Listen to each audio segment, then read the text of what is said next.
Hello friends, आपके अपने YouTube channel to शिक्षा क्लासेस में आपका एक बार फिर से स्वागत है।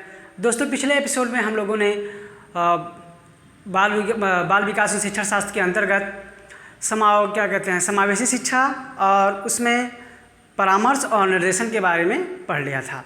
दोस्तों, अब उसी के क्रम में हम एक नए चैप्टर की साथ शुरुआत करने वाले हैं जिसका नाम है बुद्धि। इस एपिसोड में हम लोग बुद्धि क्या है, उसकी परिभाषा जानेंगे, उसकी विशेषताएं जानेंगे, बुद्धि को प्रभावित करने वाले कौन कौन से कारक हैं उनको जानेंगे, बुद्धि कितने प्रकार की होती है ये भी जानेंगे, और साथ ही साथ बुद्धि को मापने वाले जितने भी एलिमेंट हैं उसको जानेंगे। चलिए दोस्तों, तब शुरू करते हैं, बुद्धि के बारे में जानते हैं। तो वैसे क्या है बुद्धि? एक तरह से अगर आम भाषा में देखें तो हम ये कह सकते हैं कि हमारे किसी चीज़ को सीखने के लिए या कुछ करने के लिए हमारे अंदर कुछ गुण पहले से विद्यमान है। ठीक है, यानी हम किसी चीज़ को सीखने में या किसी कार्य को करने में जो अपने अंदर विद्यमान जिन शक्तियों का प्रयोग करते हैं, एक तरह से कह सकते हैं वही बुद्धि है। अब हम इनको विभिन्न मनोवैज्ञानिकों के अनुसार उसकी परिभाषा को समझते हैं। तो एक मनोवैज्ञानिक हैं बकिंघम, उनके अनुसार सीखने की शक्ति ही बुद्धि है। उन्होंने माना कि अगर हम सीखने में अपने जिन शक्तियों का प्रयोग कर रहे हैं वही हमारी बुद्धि है। गाल्टन महोदय ने बताया कि बुद्धि पहचानने तथा सीखने की शक्ति है, यानी किसी चीज़ को हम पहचान रहे हैं, पहचान करके उस पर क्रिया कर रहे हैं, उसके द्वारा कुछ सीख रहे हैं, उसको उन्होंने बुद्धि माना है। टर्मन के अनुसार बुद्धि अमूर्त विचारों के बारे में सोचने की योग्यता है, यानी अगर हम किसी चीज़ को देख के उससे संबंधित कोई तर्क करते हैं, कुछ चिंतन करते हैं, कुछ कल्पनाशीलता करते हैं, ये सारी योग्यताएं, ये सारी मानसिक योग्यताएं हमारी बुद्धि के अंतर्गत आएंगी। वुडवर्थ ने माना है कि बुद्धि कार्य करने की योग्यता है, यानी अगर किसी कार्य करने के लिए हमें तो कुछ न कुछ तो दिमाग अपना लगाना पड़ता है, वही जो है उसी को इन्होंने बुद्धि का प्रत्यय दे दिया है। फ्रीमैन ने माना है कि बुद्धि समायोजन, अधिगम और अमूर्त चिंतन, इन्होंने तीन चीज़ों पे फोकस किया है। एक है समायोजन, यानी अगर हम किसी भी परिवेश में, परिस्थिति में अपने आप को समायोजित करते हैं तो उसमें भी हमें बुद्धि की आवश्यकता पड़ती है। कोई चीज़ सीखते हैं तो वहाँ भी हमें बुद्धि की आवश्यकता पड़ती है, या कोई इसकी चीज़ के बारे में चिंतन करते हैं, तर्क करते हैं, कल्पनाशीलता को बढ़ाते हैं, तो भी बुद्धि है। तो इनके अनुसार बुद्धि समायोजन की क्षमता है, बुद्धि अधिगम की क्षमता है और बुद्धि चिंतन की क्षमता है। तो इन परिभाषाओं को ध्यान में रख के हम इसकी कुछ विशेषताओं को निर्देशित करते हैं। तो समझते हैं इनकी बुद्धि की क्या क्या विशेषताएं हैं।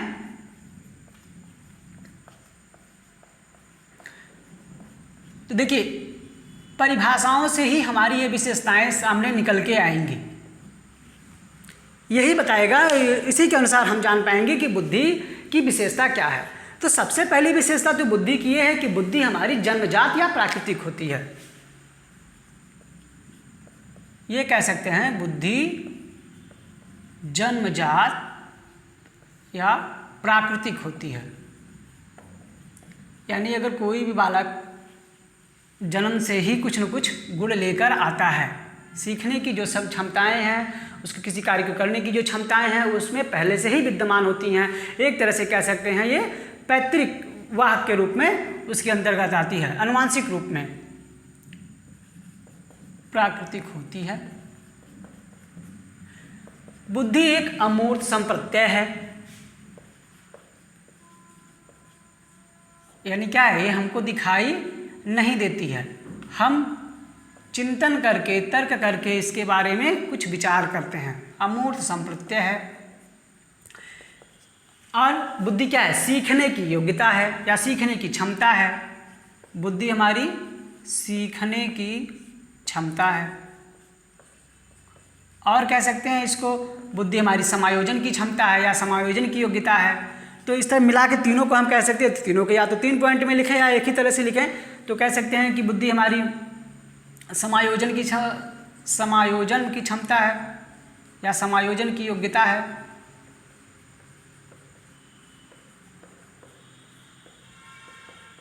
ठीक है, अमूर्त चिंतन का हो ही गया आपको। और क्या है? बुद्धि किसी चीज को विचारे में तर्क करने की भी क्षमता है, यानी सोचते हैं हम,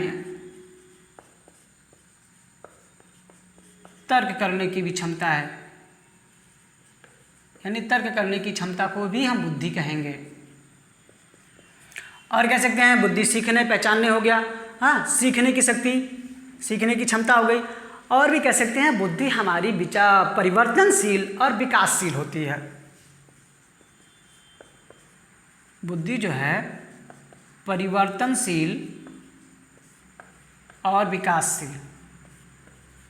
तो परिवर्तनशील और विकासशील इसको हम इस तरह से समझ सकते हैं कि जैसे मान लीजिए विभिन्न अवस्थाओं में जो शिशु का विकास होता है उसी के अनुसार उसकी बुद्धि का भी परिवर्तित और आगे बढ़ती रहती है, यानी विकसित होती रहती है।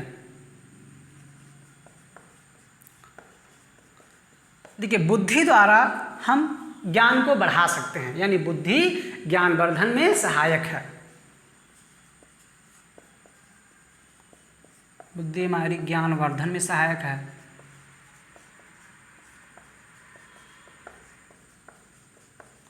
देखिए, बुद्धि और ज्ञान ये दोनों में आपस में परस्पर घनिष्ठता होती है, यानी कह सकते हैं कि बुद्धि के द्वारा हम ज्ञान की वृद्धि कर सकते हैं, लेकिन ज्ञान के द्वारा बुद्धि में वृद्धि ये संभव नहीं है।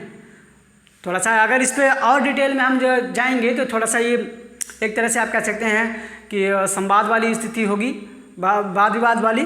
तो उस पर सीधा हम ये मानेंगे इसमें कि बुद्धि जो है हमारी ज्ञानवर्धन में सहायक है। बुद्धि हमारी, अब देखिए ये सारी हमारी जो मुख्य मुख्य विशेषताएं हैं बुद्धि के बारे में। और भी कह सकते हैं बुद्धि कार्य करने की योग्यता है।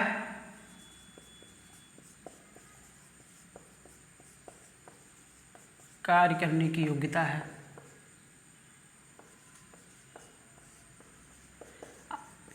और बुद्धि क्या है? व्यक्तिगत मतलब व्यक्तिगत भिन्नता होती है बुद्धि में, यानी हर व्यक्ति में एक समान बुद्धि नहीं होती है, बुद्धि में व्यक्तिगत भिन्नता होती है। ये कह सकते हैं इसको कि हाँ ठीक है, बुद्धि विभिन्न लोगों में अलग अलग होती है।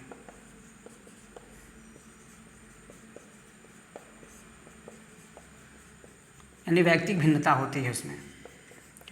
तो ये रहे हमारे कुछ मुख्य मुख्य पॉइंट जो बताते हैं कि बुद्धि की क्या क्या विशेषताएं हैं। एक बार इसको समराइज करते हैं कि बुद्धि जन्मजात होती है या प्राकृतिक होती है। बुद्धि हमारी अमूर्त संप्रत्यय है, यानी जिसको हम देख नहीं सकते। सीखने की क्षमता है, यानी जो कुछ भी हम सीख रहे हैं, जिन मानसिक शक्तियों का प्रयोग करके सीख रहे हैं वो भी हमारी बुद्धि के अंदर बुद्धि ही कही जाएगी। बुद्धि हमको समायोजन में सहायता करती है। बुद्धि तर्क करने की क्षमता की में वृद्धि करती है। साथ ही साथ हमारी बुद्धि परिवर्तनशील होती है और विकासशील होती है, यानी निरंतर अभ्यास से ये ज्ञानार्जन को और बढ़ाती है। ठीक है, वही बुद्धि ज्ञानवर्धन में सहायक है हमारी। बुद्धि कार्य करने की योग्यता है और अलग अलग लोगों में बुद्धि अलग अलग तरीके की होती है। तो ये तो हमारे हो गई बुद्धि के अर्थ, परिभाषा और उसकी विशेषता। तो आप चाहें तो इसको स्क्रीनशॉट भी ले सकते हैं शॉर्ट के रूप में समझने के लिए। अब इसके बाद हम आगे चर्चा करेंगे कि बुद्धि के कौन कौन से प्रकार हैं। बुद्धि के प्रकार को जानेंगे। चलिए दोस्तों, अब पढ़ते हैं हम बुद्धि के प्रकार।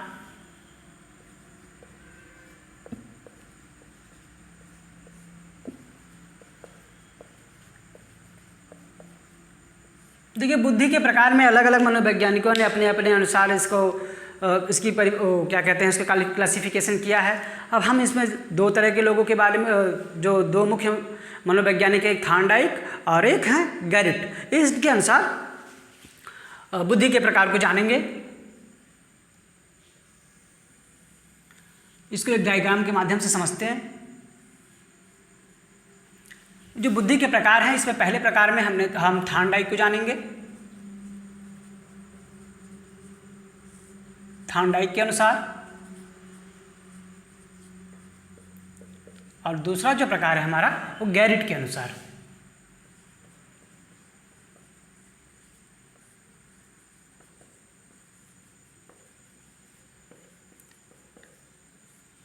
देखिए, थॉर्नडाइक ने इस क्लासिफिकेशन में बताया है कि बुद्धि तीन तरह की होती है। पहले को उन्होंने बताया है यांत्रिक बुद्धि,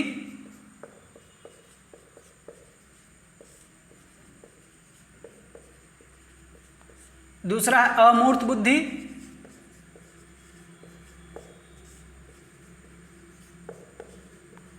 और तीसरा नंबर है वो है हमारी सामाजिक बुद्धि।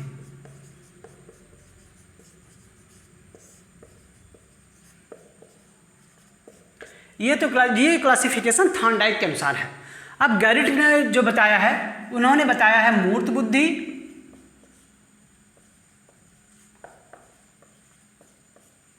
अमूर्त बुद्धि और सामाजिक बुद्धि।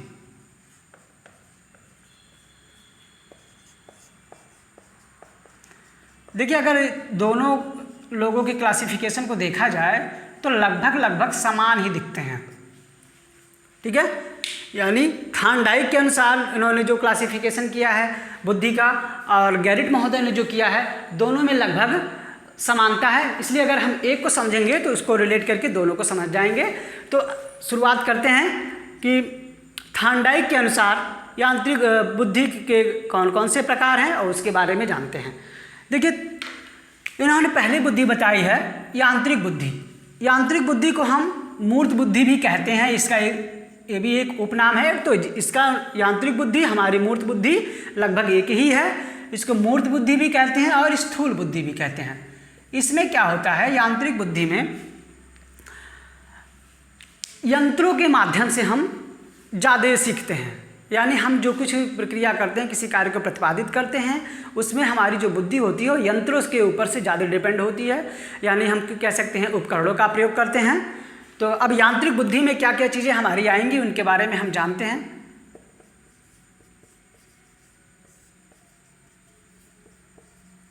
देखिए, यांत्रिक बुद्धि में हम क्या करेंगे, उपकरणों या यंत्रों का प्रयोग करते हैं। उपकरणों या यंत्रों का प्रयोग, ठीक है। साथ ही साथ ज्ञान इंद्रियों का प्रयोग करते हैं। ज्ञान इंद्रियों का प्रयोग,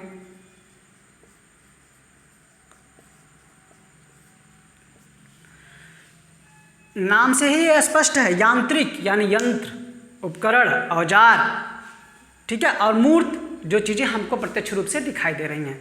यानी इस प्रकार यांत्रिक बुद्धि उनमें ज़्यादा होगी। यांत्रिक बुद्धि कह सकते हैं कि उन लोगों में ज़्यादा होगी जो यंत्रों का उपयोग करके किसी कार्य को प्रतिपादित कर रहे हैं या उसको देख के समझ के मशीनरी सहायता लेके कर रहे हैं, ठीक है।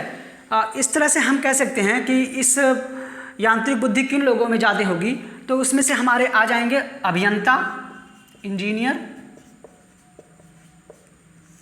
कारीगर, ठीक है। आपकी ये जो राजगीर मिस्त्री होते हैं, राजगीर, अन्य कार्य को करने वाले मिस्त्री जो उपकरणों का प्रयोग करते हैं, ठीक है, और साथ ही वास्तुकार, डॉक्टर, ये आदि लोग, ये लोग क्या हैं, ये ऐसे लोग हैं जिनमें यांत्रिक बुद्धि अधिक होती है। यानी जो कुछ भी वो कार्य करते हैं वो अपने यंत्रों के माध्यम से प्रयोग करके कार्य को प्रतिपादित करते हैं। तो यांत्रिक बुद्धि हमारी मूर्त बुद्धि एक ही जैसी हो गई, यांत्रिक बुद्धि स्पष्ट हो गया। अब हम आगे जानते हैं कि अमूर्त बुद्धि क्या है, इसमें कौन कौन से लोग शामिल होंगे, कौन से ऐसे लोग हैं जिनमें अमूर्त बुद्धि अधिक होगी। अमूर्त बुद्धि वाले लोग करते क्या हैं, ठीक है, इन चीज़ों को हम इसमें स्पष्ट कर लेंगे।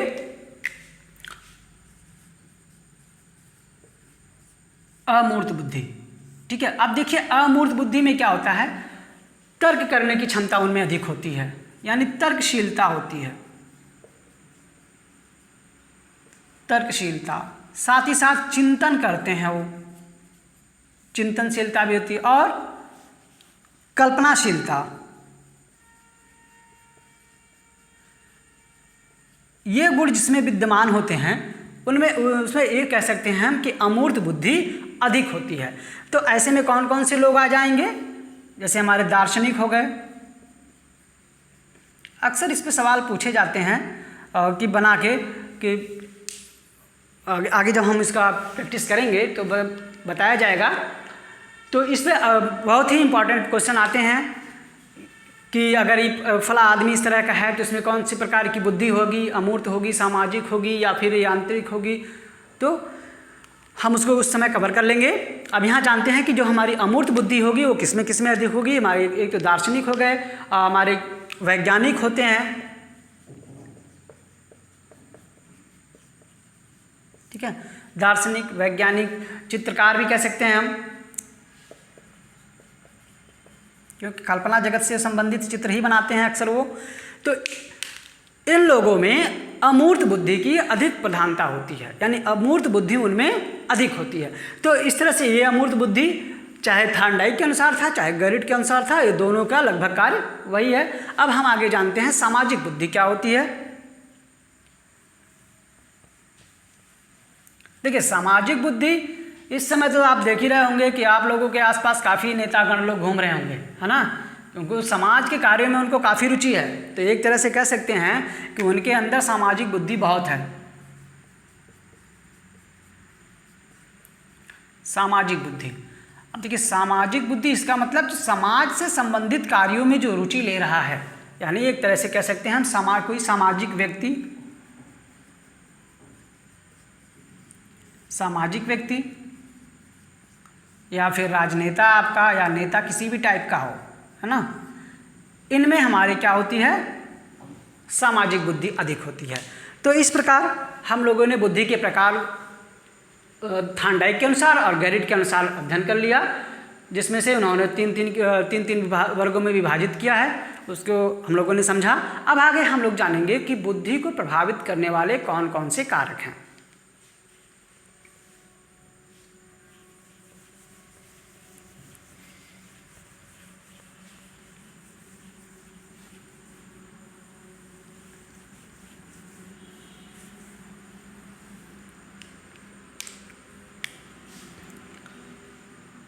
शुरू करते हैं जानना बुद्धि को प्रभावित करने वाले कारक।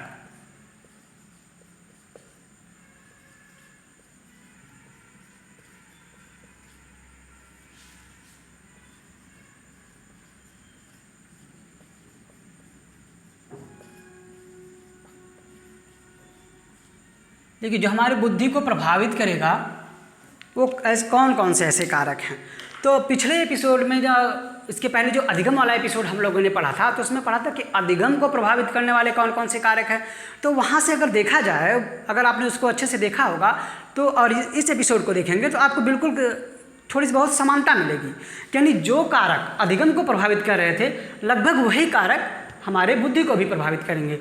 तो इस रूप से अगर हम देखें तो बुद्धि को 3 कारक मुख्यतः प्रभावित करेंगे। एक तो हमारा हो गया वंशानुक्रम,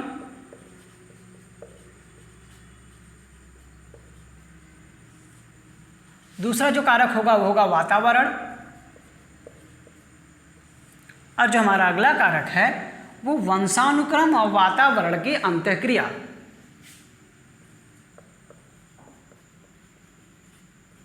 वंशानुक्रम और वातावरण की अंतःक्रिया।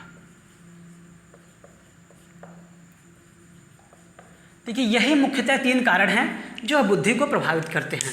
अब वंशानुक्रम, अब आपको अगर आपने अधिगम पढ़ा होगा तो उसमें भी यही बताया गया था कि वंशानुक्रम और वातावरण ये प्रभाव डालते हैं। उसी प्रकार बुद्धि में भी ये प्रभाव डालते हैं। वंशानुक्रम जैसा उसके माता पिता रहे होंगे उस अनुसार उसमें जो बुद्धि अर्जित होगी, यानी पैतृक वाहक के रूप में जो आएगी, क्या कहते हैं, हेरिडेटरी, यानी वंश के कहते हैं, किसको क्या कह सकते हैं, अनुवांशिक जो बुद्धि आएगी वही बुद्धि उसकी बेस बनेगी। उसी बुद्धि के आधार पे वो अपने आने वाले कार्यों को, आने वाली समस्याओं को संपादित करने के लिए, उनको हल करने के लिए उस प्रकार की अपनी बुद्धि का प्रयोग करेगा और उसको हल करेगा।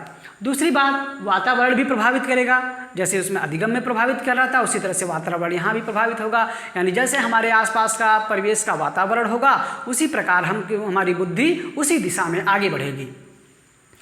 यानी वही चीज़ यहाँ बताई गई है कि जिस प्रकार हमारा वातावरण वंशानुक्रम होगा, उसी के अनुसार इन दोनों में जो अंत्यक्रिया होगी उसी के अनुसार बुद्धि भी आगे बढ़ेगी। तो ये केवल हमको बस इतना यहाँ जानना था कि बुद्धि को प्रभावित करने वाले कौन कौन से कारक हैं। अब हम इसके बाद जानेंगे कि हम बुद्धि को मापेंगे कैसे। ठीक है, अब यानी बुद्धि को यहाँ जानेंगे हम बुद्धि के मापन के अवयव।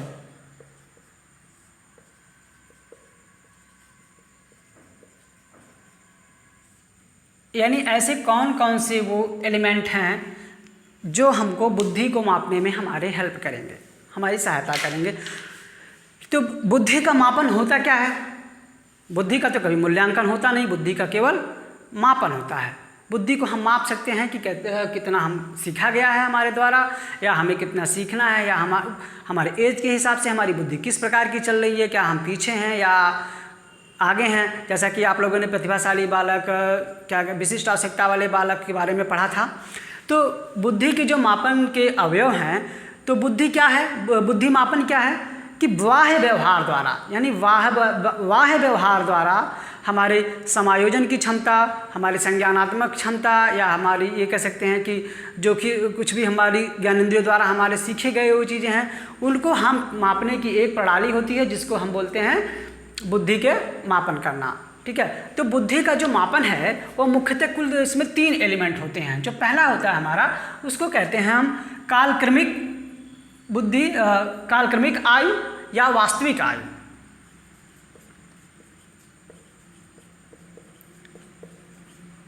कालक्रमिक आयु, या इसका एक और नाम है जिसको हम बोलते हैं वास्तविक आयु। तो वास्तविक आयु क्या है?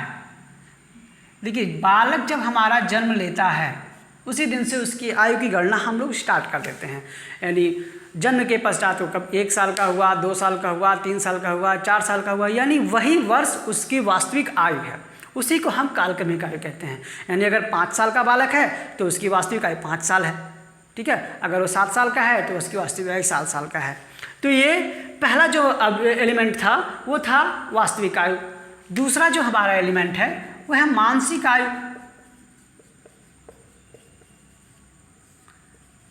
मानसिक आयु, जैसा कि अभी बुद्धि की विशेषता हम लोगों ने पढ़ा, तो उसमें हम लोगों ने जाना कि अलग अलग व्यक्तियों में बुद्धि जो है अलग अलग होती है, यानी व्यक्तिक भिन्नता होती है। तो मानसिक आयु हमारे ये प्रदर्शित करती है कि बच्चे का जो मेंटल लेवल है वो कितना है। इसका मतलब ये नहीं है कि अगर वो 5 साल का है तो उसका मानसिक आयु भी 5 साल का हो, ये कंपलसरी नहीं, मतलब ये क्या कहते हैं, जरूरी नहीं है। तो इसको हम इस वे में समझें। मान लीजिए अगर एक 7 साल का बच्चा है, लेकिन 7 साल का बच्चा है तो वो 1 या 2 में तो होगा ही, 2 या 3 में। ठीक है, 7 साल 8 साल का 2 या 3 में चले जाते हैं बच्चे। लेकिन अगर वो 3 में है और 2 साल कक्षा क्या कहते हैं क्लास सेकंड की समस्याओं को सॉल्व नहीं कर पा रहा है, तो हम क्या कहेंगे, उसकी मानसिक आयु 6 वर्ष है। मतलब वो 7 साल का है, 7 साल की समस्या 6 साल के बच्चों की समस्या नहीं सॉल्व कर पा रहा है, इसका मतलब वो क्या है, उसकी मानसिक आयु अपने वास्तविक आयु से कम है। समझ में आ गया? यानी अगर कोई छोटा बच्चा ही है 5 ही साल का है, लेकिन हो सकता है वो क्लास 3 की समस्याओं को सॉल्व कर ले, तो क्या हुआ, उसकी मानसिक आयु तो वास्तविक आयु तो 5 साल ही होगी, लेकिन मानसिक आयु 8 साल हो गई। तो मानसिक आयु और वास्तविक आयु आप लगभग क्लियर हो गया होगा। अब हम जानते हैं कि अगला वो कौन सा एलिमेंट है जो बुद्धि के मापने में हमारी सहायता करेगा, तो उसको कहते हैं हम बुद्धि लब्धि।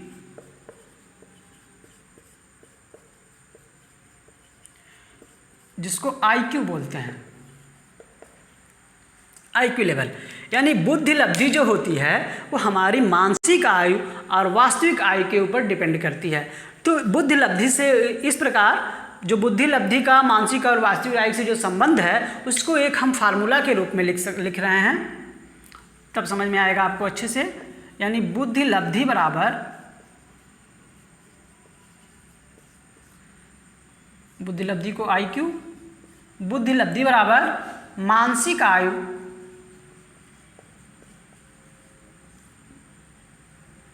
बटे वास्तविक आयु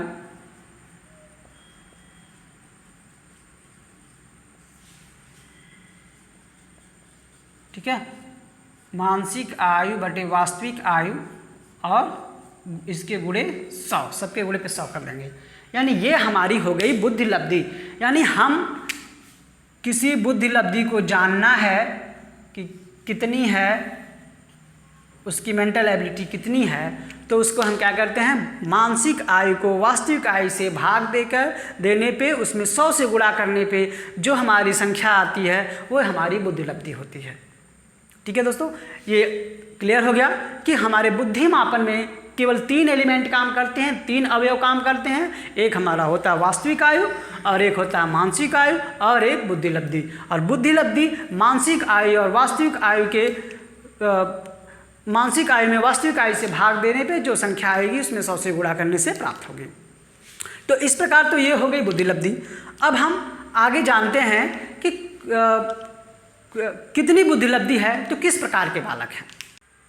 तो दोस्तों, ये स्टैनफोर्ड बिने महोदय के आधार पर बुद्धि लब्धि का वर्गीकरण किया गया है, जिसमें उन्होंने जो हमने अभी जो परिभाषा क्या कहते हैं, जो फार्मूला बताया हमने कि बुद्धि लब्धि बराबर मानसिक आयु बटे वास्तविक आयु गुणे 100 का, उसी के आधार पे कैलकुलेट करके बताया गया है। तो एक तरफ हमारी बुद्धि लब्धि है और उसकी दूसरी तरफ उसकी व्याख्या की गई है। अब हम इसको जानेंगे कि अगर हमारी बुद्धि लब्धि 140 या उससे अधिक आती है तो माना जाएगा कि वह बालक प्रतिभाशाली है। अगर बुद्धि लब्धि हमारी 120 से 139 के बीच में है तो कहेंगे उसको बालक अतिश्रेष्ठ है। यानी और 110 से लेकर 119 के बीच में है तो श्रेष्ठ कैटेगरी में आएगा। 90 से 109 के बीच में उसकी बुद्धि लब्धि है तो सामान्य बालक कहा जाएगा।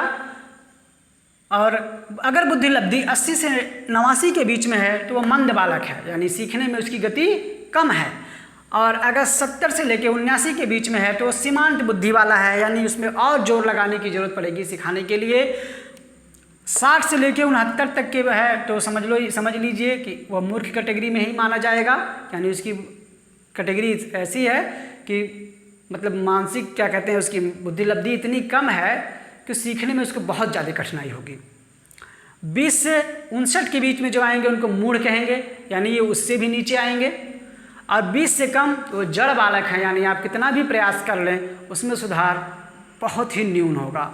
ठीक है, तो ये बुद्धि लब्धि के अनुसार ये बताया गया कि उस फार्मूले पे अगर हम अप्लाई करेंगे, उसके अनुसार बच्चे का जो टेस्ट करने के पश्चात, तब हम जान पाएंगे कि वो बालक हमारा किस कैटेगरी का है। तो अगर इसको हम शार्ट में देखें तो हमारी अगर मेंटल एबिलिटी यानी मानसिक आयु बड़ी है वास्तविक आयु से, और इसको कह सकते हैं इस तरह से कहें अगर कि मानसिक आयु हमारी वास्तविक आयु से, मतलब करंट एज, मेंटल एज जो है बड़ा है करंट एज से, तो क्या होगा, यानी मानसिक आयु अधिक है वास्तविक आयु कम है, तो इसका मतलब निश्चित है बालक प्रतिभाशाली होगा, है ना। अगर मानसिक आयु हमारी वास्तविक आयु से अधिक है तो बालक प्रतिभाशाली की तरफ जाएगा, या श्रेष्ठ कह सकते हैं उसको, प्रतिभाशाली या श्रेष्ठ होगा। ठीक, अगर ये तो पहली कंडीशन हो गई। दूसरी कंडीशन, अगर हमारी जो मानसिक आयु है उससे ज़्यादा हमारी वास्तविक आयु है, ठीक है, तो इसमें क्या होगा, इस प्रकार हम जानेंगे कि वो बालक हमारा सामान्य से नीचे आ रहा है, यानी उसकी वास्तविक आयु तो ज़्यादा है लेकिन वास्तविक आयु के अनुसार उसकी बुद्धि अभी पूरी तरह से डेवलप नहीं हुई है, यानी उसकी बुद्धि का जो विकास है वो पीछे चल रहा है। तो यानी ये कह सकते हैं कि वो सामान्य से नीचे आएगा, सामान्य से नीचे, अर्थात ये मंद गति में आ जाएगा। ठीक है ना, मंद गति से सीखने वाला बालक, या इसको हम कह सकते हैं मंद बुद्धि बालक। लेकिन अगर हमारी मानसिक आयु और वास्तविक आयु बराबर आते हैं तो वही बालक हमारा सामान्य बालक माना जाता है। ठीक, तो हम लोगों ने इस प्रकार बुद्धि लब्धि के क्या कहते हैं, प्राप्त बुद्धि लब्धि के आधार पे ये जान लिया कि कौन कौन से बालक कितनी बुद्धि लब्धि पे बालक का स्वरूप कैसा होगा, मतलब उसकी सीखने की क्या कहते हैं, सीखने की जो क्षमता होगी किस प्रकार की होगी, प्रतिभाशाली के अंतर्गत आएगा, सामान्य आएगा या उससे कम आएगा।